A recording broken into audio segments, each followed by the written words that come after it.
Hi guys, நான் உங்கள் லல்லி. இன்றைக்கி ரொம்ப இன்ட்ரெஸ்டான ஒரு வீடியோ தான் நம்ம சேனலில் பார்க்க போகிறோம். இன்றைக்கி ஃபுல் அண்ட் ஃபுல் க்ளீனிங் என்னோடய ரொட்டீன். இந்த மாதிரி வந்து ஒரு 3 டேஸுக்கு என்னென்ன பண்ணுறனோ அதெல்லாம் வந்து இந்த வீடியோஸில் பார்ப்பீங்க. நான் ஒன்றையும் எக்ஸ்பிளைன் பண்ணுறேன். அதுக்கு முன்னாடி நம்மளோட திருமதி லல்லி சேனல் வந்து 16,000 பேர் வந்து ரீச் ஆகிட்டோம். ஸோ 15,000 இருந்துச்சு, இப்போ 16,000 வந்து வந்துட்டாங்க. நிறைய பேர் வந்து ஒரே நாளில் அவ்வளோ பேர், கிட்டத்தட்ட எனக்கு சொல்ல தெரியல, எனக்கு ஒரு 100 பேர் வந்திருப்பாங்களா என்னன்னு தெரியல. ஒரே ஒரு நாள் தான் அந்த ரெய்னி டே ரொட்டீன் வந்து லாஸ்ட்டாக ஷார்ட்ஸ் போட்டேன் பார்த்தீங்களா, அதில் வந்து அத்தனை பேர் வந்திருக்காங்க. எனக்கு வந்து உண்மையிலே அவ்வளோ சர்ப்ரைஸாக இருக்குது. அந்த வீடியோக்காடா எல்லோரும் வந்திருக்கீங்க அப்படின்னு. யாரெல்லாம் அந்த வீடியோ பார்த்துட்டு சப்ஸ்கிரைப் பண்ண வந்துட்டீங்க கமெண்ட்டில் சொல்லுங்கள். உங்களுக்கு என்ன பிடிச்சிச்சு அந்த வீடியோவில் எனக்கு தெரியல. ரெய்னி டே ரொட்டீன் லாஸ்ட்டாக ஷார்ட்ஸில் போட்டது நிஜமாக நான் யோசிக்கிறேன், பஜ்ஜி பூண்டாக் போட்டதுக்காடா இவ்வளோ பேர் வந்திருக்காங்க அப்படின்னு. எவ்வளோ வந்து ஹார்ட் ஒர்க் பண்ணி எவ்வளோ ஒர்க்லாம் பண்ணுவேன். இந்த வீடியோவில் என்ன இருக்குது, என்ன பார்த்துட்டு வந்தாங்க நிஜமாக தெரியல. நிஜமாக யாருன்னா அந்த ரொட்டீன் பார்த்துட்டு வந்துட்டு சப்ஸ்கிரைப் பண்ணியிருந்தீங்கன்னா என்ன காரணம்னு சொல்லுங்கள். க்யூரியாசிட்டி தாங்க. எந்த காரணம் தெரிஞ்சால் அதே மாதிரி கூட நான் போட ட்ரை பண்ணுவேன். ஸோ என்னடா இது பேசிகிட்டே இருக்கீங்க, என்ன ஒர்க் பண்ணுறீங்கன்னு கூட சொல்ல மாட்டீங்களே அப்படின்னு நினைப்பீங்க. ஆக்சுவலாக வந்து நான் சொன்ன மாதிரி க்ளீனிங் இன்றைக்கி பண்ணிகிட்ருக்கேன். ஒவ்வொரு ரூமும் ஒவ்வொரு இடத்துல நான் க்ளீன் பண்ணுறதை இன்றைக்கி இந்த வ்ளாகில் பார்ப்பீங்க. அதே போல் ரொட்டீனும் இருக்கும்.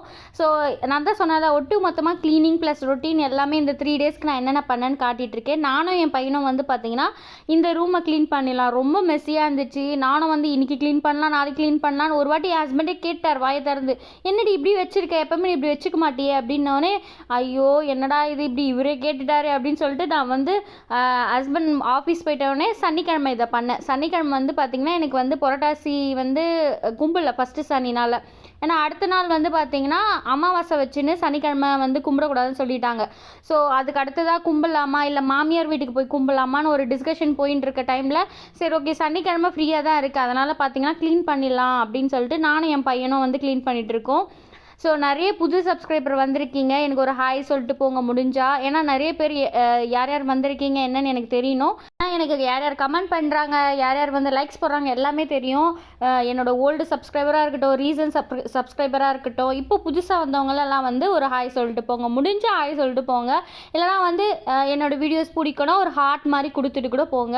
இன்னொன்று வந்து பார்த்தீங்கன்னா 2-3 நாளாகவே வந்து நிறைய சிஸ்டர்ஸ் வந்து அக்கா லாங் வீடியோ எப்போக்கா போடுவீங்க, என்ன ஆச்சுக்கா, முன்ன மாதிரிலாம் போடுறதே இல்லை, லாங் வீடியோ போடுங்கக்கான்னு பாசமாக திட்ட கூட ஆரம்பிச்சிட்டாங்க. ஒரு சிஸ்டர் வந்து சொன்னாங்க, லாங் வீடியோ பார்க்க மாட்டேன் நீங்கள் புலம்புறீங்க எல்லா வீடியோஸ்லேயும், ஆனால் நீங்கள் போட்டால் தானேக்கா பார்க்க முடியும் அப்படிலாம் சொல்லிட்டாங்க. எனக்கா ஐயோ என்னடா இப்படி சொல்லிட்டாங்களே நம்மளை பார்த்து அப்படின்னு. அதோட காரணம் நான் சொல்கிறேன். அதுக்கு முன்னாடி வந்து நான் லாஸ்ட்டாக வந்து க்ளீன் பண்ணிவிட்டு ஒரு வீடியோ எடுக்கலாம்னு நினச்சா கரண்ட் போயிடுச்சு. நல்லா மழை அந்த டைமில். இப்போல்லாம் ஈவினிங் ஆனால் மழை வந்துடுது, அதனால் வந்து பார்த்திங்கன்னா கரண்ட் இல்லாமல் அந்த இடத்த வீடியோ எடுக்க முடியாது. சரி அதுக்கப்புறம் பார்த்தீங்கன்னா கிருத்திகோட அப்பா ஈவினிங் டைமில் வரும்போது நான் வந்து அவர்கிட்ட கொஞ்சம் ஒட்டரை அடிச்சிருப்பா, கொஞ்சம் எனக்கு வந்து ரொம்ப வந்து ஃபேன்லலாம் நிறைய ஒட்டரை இருக்குன்னு சொன்னோடனே ஹெல்ப் பண்ண சொன்னேன். பார்த்தா இவனும் என்ன பண்ணுறான், அவங்க அப்பா பண்ணுறான்னு சொல்லிட்டு இவனும் ஹெல்ப் பண்ணுறான். ஆக மொத்தத்தில் எங்கள் கூட வந்து அவன் வந்து எங்கேஜாக இருக்கான். இப்படி நாங்கள் என்னெல்லாம் பண்ணுறோமோ அதுவும் அவனே பண்ணுவான், நானே பண்ணுறேன் குடுன்னு சொல்லிட்டு அவர் ஒரு தொடப்பை எடுத்திருக்காரு. எங்கள் ஹஸ்பண்ட் வந்து எது பண்ணாலும் நானும் பண்ணுறேன், அப்பா மாதிரியே நானும் பண்ணுவேன் அப்படின்னு சொல்லி 5 வயசுலேயே வந்து ஆரம்பித்தான். இப்போது கற்றுக்க ஒன்றுனா எங்களை பார்த்து 2 பேரும் நான் க்ளீன் பண்ண அவனும் வந்து க்ளீன் பண்ணினே இருப்பான். அவங்க அப்பா எதனா எனக்கு ஹெல்ப் பண்ண வந்தான்னா எங்கள் ஹஸ்பண்ட் கூட சேர்ந்து அவன் வந்து ஹெல்ப் பண்ண ஆரம்பிச்சிருக்கான். ஸோ இந்த மாதிரி வந்து பார்த்திங்கன்னா பேரண்ட்ஸை பார்த்து தான் நிறைய பேர் கற்றுக்குறாங்க. அதனால் வந்து வீட்டில் குழந்தைங்க இருந்தால் குழந்தை முன்னாடி சண்டை போடாதீங்க, குழந்தைங்க நம்மளை பார்த்து தான் கற்றுக்கும். நானும் என் ஹஸ்பண்டும் வந்து சொல்லிப்போம், இந்த மாதிரி குழந்தை முன்னாடி எப்போவுமே சண்டை போடக்கூடாது அப்படின்னு. ஒன்று ஹஸ்பண்ட் கத்தும் போது நான் சைலண்ட் ஆகிடுவேன், இல்லை நான் கத்தும் போது ஹஸ்பண்ட் சைலண்ட் ஆகிடுவார். ஆனால் என்றைக்குமே நாங்கள் 2 பேருமே என் பையன் முன்னாடி சண்டை போட்டதே இல்லை. ஏன்னா நிஜமாக வந்து அவன் கத்துவான், அழுவான், அதை பார்க்கறதுக்கே எங்களுக்கு ரொம்ப கஷ்டமாக இருக்கும். இன்னொன்று வந்து எதனா கற்றுக்கிட்டா தப்பாக விஷயம் கற்றுக்கிட்டா என்ன பண்ணுறது, நாங்கள் 2 பேர் சண்டை போடும்போது எதனா பேசிட்டோன்னா அந்த விஷயம் எதனா கற்றுக்கிட்டானா அவனுக்கு பிரச்சனை ஆகிடும். அதனால் நாங்கள் எப்போவுமே அவன் இருக்கும்போது நாங்கள் சண்டையே போட்டுக்க மாட்டோம். நீங்களும் அதே மாதிரி தான் வந்து உங்கள் பசங்க எல்லாம் கவனிக்கலன்னு நினைக்காதீங்க. இன்றைக்கி வந்து அவங்க வந்து அதை அதாவது பார்த்திங்கன்னா நீங்கள் என்னென்ன பண்ணுறீங்களோ அதெல்லாம் கவனிச்சுட்டே தான் வருவாங்க. ஆனால் ஒரு நாள் வெளிப்படி ஆகும். ஏன்னா வந்து கெட்ட வார்த்தைங்க கூட ஒரு படத்தில் கேள்விப்பட்டேன், அப்பா அம்மா பேசினதுனால தானே குழந்தையும் கற்றுக்கிட்டு இருக்கு, நீங்கள் வந்து ஃபஸ்ட்டு பேசாமல் இருங்க, அப்புறம் தான் குழந்தை குழந்தை பேசாமல் இருக்கும் அப்படின்னு சொல்லிட்டு சொன்னாங்க ஒரு சூர்யா படத்தில். ஸோ அந்த மாதிரி வந்து நீங்கள் எதனா பேசும்போதும் சரி, எதனா பண்ணும்போதும் சரி, குழந்தைங்க வாட்ச் பண்ணிகிட்டே இருப்பாங்க. அதனால் கொஞ்சம் உஷாராக இருங்க. கொஞ்சம் கொஞ்சம் வந்து பார்த்திங்கன்னா இந்த வெளியில் வந்து க்ளீன் பண்ணுறது, இந்த மாதிரி வந்து ஒரு க்ளீனிங் ஆரம்பித்தோன்னா அது தொடர்ந்து வந்து பார்த்திங்கன்னா ஒரு ஹாலே ஃபுல்லாக க்ளீன் பண்ணி முடிச்சிட்டோம் நாங்கள். சரி, ஜன்னலை என்னடா அது விட்டு வைக்க வேணாம், ஜன்னலையும் தொடச்சிடலாம். அதேமாதிரி புரட்டாசி வருதுனால கதவெல்லாம் கொஞ்சம் லைட்டாக தொடச்சி விட்டுடலாம். இதே மாதிரி அதான் ஒரு வேலை ஆரம்பித்தா அப்படியே வந்து என்ன பண்ணிடுறோம், எல்லா இடத்துக்கும் போயிட்டு துடைக்கிற மாதிரி இருக்கும். ஸோ அதுதான் இந்த வீடியோவில் பார்த்துட்டே இருப்பீங்க. இன்னொன்று வந்து பார்த்திங்கன்னா அந்த சொன்ன மாதிரி நிறைய சிஸ்டர்ஸ் வந்து ஏன் லாங் வீடியோ போட மாட்டீங்க, ஸோ வீடியோஸ் வந்து அட்லீஸ்ட் வாரத்துக்கு 2 வாட்டியாவது போடுங்க, இல்லை ஒரு வாட்டியாவது போடுங்க, ஏன் போடவே மாட்டீங்கன்னு காரணம் கேட்டிங்க. ஒரே ஒரு காரணம் தாங்க, ஒன்றும் இல்லை, குழந்தைக்கு ட்ரை பண்ணிகிட்டு இருக்கோம். உங்களுக்கு எல்லாருக்கும் தெரியாது, சொல்லி சொல்லி நான் வந்து இது பண்ண தேவையில்லை. ஆக்சுவலாக வந்து ரீசெண்டாக இப்போ வந்து எங்களுக்கு தைராய்டு டெஸ்ட்டும், அதுக்கப்புறம் வந்து பார்த்திங்கன்னா எங்களோட 2 பேர் கப்பல் கேரியோடைப், அதாவது எங்கள் 2 பேர் பரம்பரையில் எதனா பிரச்சனை இருக்கா அப்படின்னு தெரிஞ்சுக்கிறதுக்காக நாங்கள் கப்பல் கேரியோடைப் எடுத்தோம். அதுக்கப்புறம் எனக்கு தைராய்டு பிளட் டெஸ்ட்டும் எடுத்தோம். 2 ரிப்போர்ட்டை வந்தோடனே நாங்கள் ஹாஸ்பிட்டல் போயிட்டு பார்க்கும்போது எனக்கு தைராய்டு லெவல் அதிகமாக இருக்குது, இது இருக்கக்கூடாது, அதனால எனக்கு டேப்லெட் கொடுத்தாங்க. கப்பல் கேரியோடைப்பில் வந்து என்ன சொன்னாங்கன்னா, அந்தளவுக்கு எதுவுமே வந்து ரொம்ப பெரிய விஷயமா தெரியல, இருந்தாலும் வந்து நீங்கள் வந்து நார்மலாக கன்சீவ் ஆகிக்கலாம், நீங்கள் வந்து மற்ற எதுவுமே ட்ரீட்மெண்ட்லாம் தேவைப்படாது உங்களுக்கு. நீங்கள் வந்து அடுத்த மாதம் வந்து பீரியட்ஸ் டைமில் வந்து ஓவுலேஷன் ஸ்கேனிங் எடுத்துக்கோங்க. உங்களுக்கு பீரியட்ஸ் ஆகி 2ஆம் நாளில் வந்து ஓவுலேஷன் எப்படி இருக்குது பார்க்கலாம். கருமுட்டை சொல்கிறாங்க, கருமுட்டை எந்த அளவுக்கு உங்கள் வயிற்றில் வளருது நாங்கள் டெஸ்ட் பண்ணோம். அதுக்கப்புறம் வந்து பார்த்திங்கன்னா நீங்கள் சப்போஸ் நெக்ஸ்ட் மந்த் நீங்களாகவே கன்சீவ் ஆகிட்டிங்கன்னா ஓகே, சப்போஸ் கன்சீவ் ஆகலைன்னா பீரியட்ஸ் ஆகிட்டிங்கன்னா நீங்கள் வாங்க அப்படின்னு தான் சொல்லியிருக்காங்க.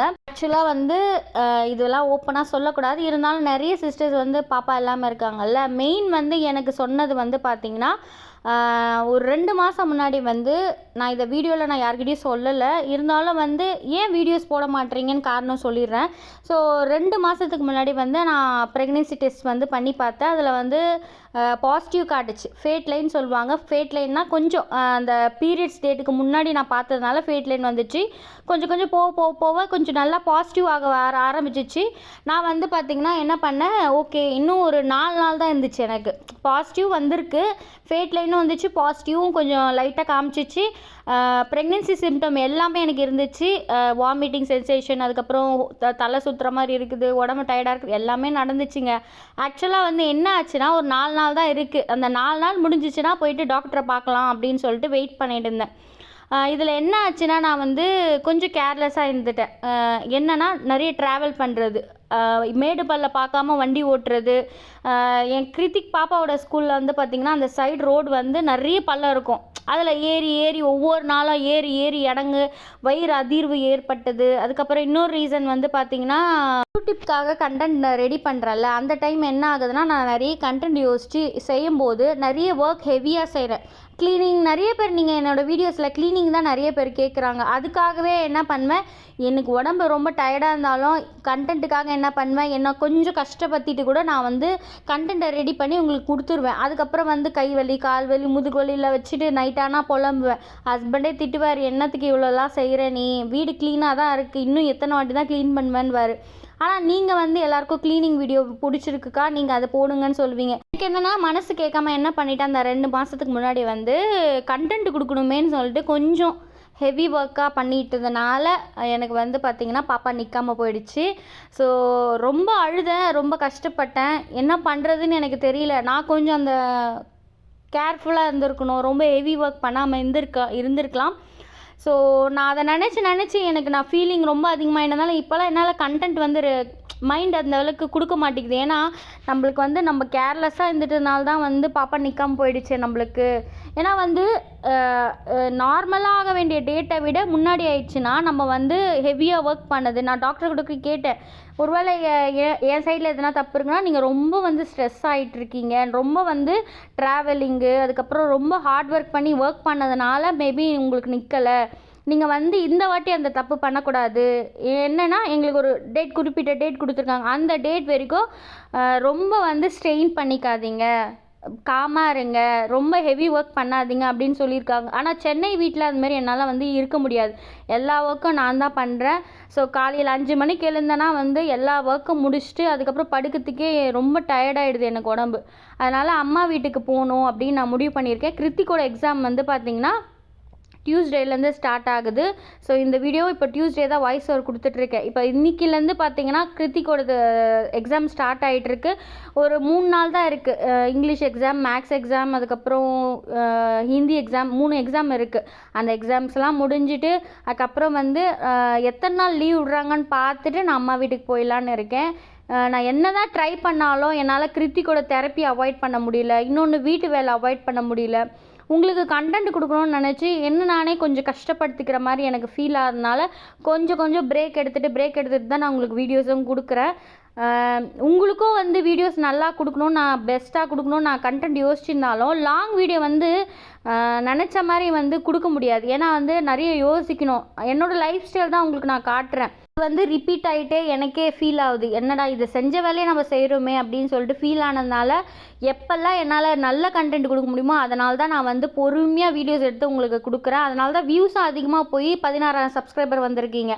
ஸோ இந்த மாதிரி டைமில் இப்போது நான் வந்து கன்சீவ் ஆகிறதுக்கு நான் ட்ரை பண்ணிகிட்டு இருக்க டைமில் நான் ஹெவி ஒர்க் பண்ணி எனக்கு போன வாட்டி பாப்பா இல்லாமல் போயிடுச்சுனால இந்த வாட்டி வந்து டாக்டரு இந்த டேட்லலாம் நீங்கள் வேலையே செய்யக்கூடாது, கொஞ்சம் ரெஸ்ட் எடுக்கணும், பாப்பா வேணும்னா நீங்கள் இதை ட்ரை பண்ணி தான் ஆகணும், ரெஸ்ட் எடுத்து தான் ஆகணும் அப்படின்னு சொல்லிட்டாங்க. இப்போது உங்களுக்கு புரியும்னு நினைக்கிறேன் நான் ஏன் வீடியோஸ் வந்து என்னால் சரியாக போட முடியலன்னு சொல்லிட்டு. கொஞ்சம் அட்ஜஸ்ட் பண்ணிக்கோங்க. ஸோ இந்த கொஞ்ச நாள் மட்டும் நான் வந்து பிரேக்குன்னு சொல்ல மாட்டேன், நான் ஷார்ட்ஸ் போட்டுகிட்டே இருப்பேன். லாங் வீடியோ ஒரு கொஞ்ச நாளைக்கு மட்டும் என்னால் கொடுக்க முடியாது. ஷார்ட்ஸ் கம்பல்சரி வந்துடும், நீங்கள் கவலைப்பட தேவையில்ல. நான் முடிஞ்ச அளவுக்கு ட்ரை பண்ணுறேன். இந்த கிருத்திக் எக்ஸாம் முடிஞ்சோடனே அம்மா வீட்டுக்கு போயிடுவேன், அதெல்லாம் கூட நான் ஷேர் பண்ணுறேன். ஸோ இந்த டைமில் நீங்கள் வந்து எனக்கு ஒரு சப்போர்ட்டாக இருந்தீங்கன்னா நல்லாயிருக்கும். ஸோ கோச்சிக்காமல் கொஞ்ச நாள் மட்டும் வெயிட் பண்ணுங்கள் லாங் வீடியோஸ் கேட்குறவங்களுக்கு.